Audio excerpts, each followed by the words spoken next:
ku bëgg a am loo politiqué da ngay dajale say militant nit ñi cotiser nit ñi dañuy def loo am ne lii la toll lii laa ci mën a def mais l'impôt sénégalais kenn du ko politiqué loolu la ñu wax ñun.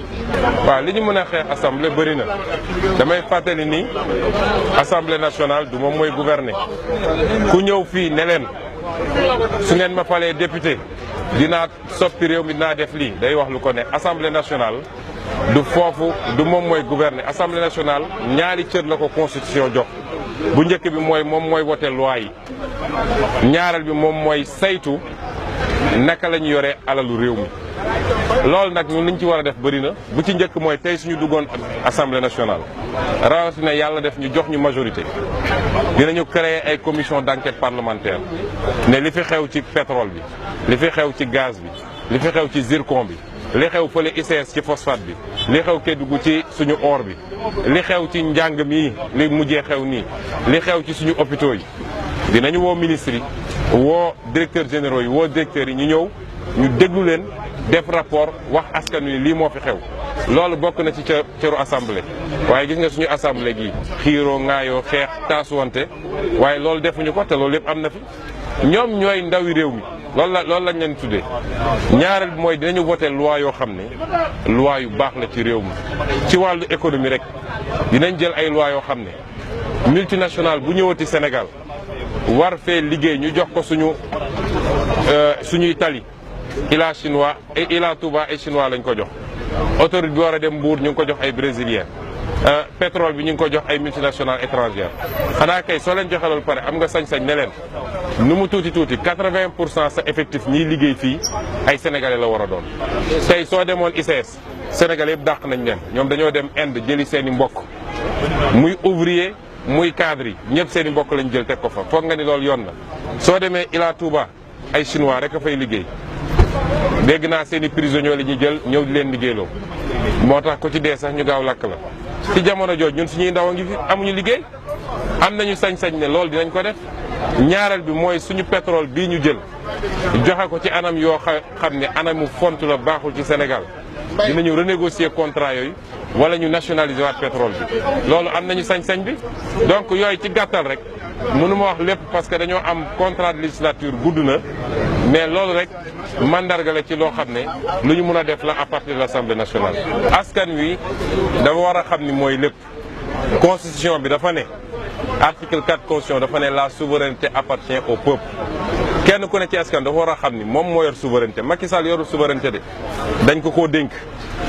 la souveraineté appartient au peuple qui la confie qui la délègue dañ ko délégué souveraineté bi ci benn diir googu nag dafay am ay moment yoo xam ne diir ga jeex na par exemple assemblée nationale dañoo compoon lenn ci souveraineté dénk ko député yi 5 ans yi jeex na may wax sénégalais ni 5 ans yi weesu assemblée nationale bii génn 5 ans yëpp benn projet de loi la proposé benn ci 5 ans yi te moom la constitution jox mu war a wote loi 5 ans nga proposé benn loi te ñu leen di fay xaalis bu dul jeex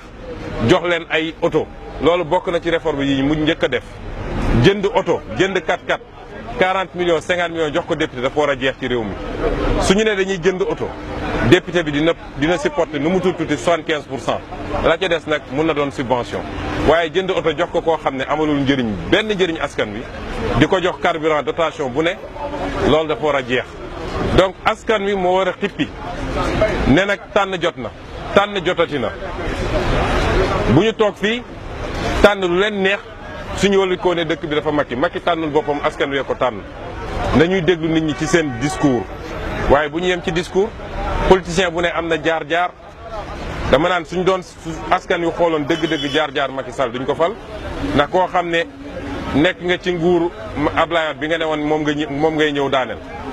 ba nga fay nekk ba nga fay dugg fukki dërëm yoroo ko wala soo yoree bëriwul ndax locataire nga woon Abdoulaye Wade jël la faxas la defar la fal la nga def 8 ans génn nekk milliardaire donc dañuy xool jaar-jaaru nit ñi bu ñu yem rek ci discours parce que politicien yëpp a yem discours benn politicien du ñëw fii ne leen du ma wax katu dëgg wala mënuma wala xamuma mais discours bi da nga koy dëppale maintenant ak nit ki lan mooy parcours am man de Ousmane Sonko fii laa juddoo yaroo fi màggee fii laa liggéey fi ma liggéey fii impôt et domaine la ku fa dem su dee def naa fa njombe di nga ko xam su dee def naa fa mbóosóor di nga ko xam li tax ñu jëlee ma fa it jàpp ñu ma ne dafa sàcc xaalis ndax xam nañ ni foofu yomb na fa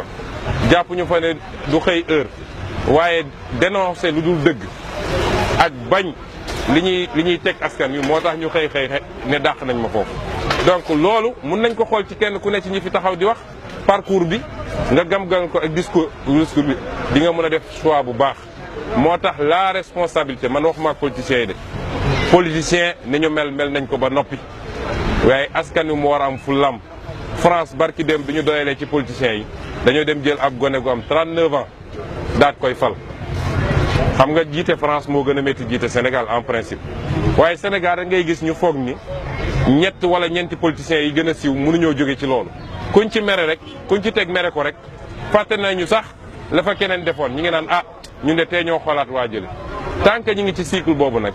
wallahi changement du am ci Sénégal jërëjëf.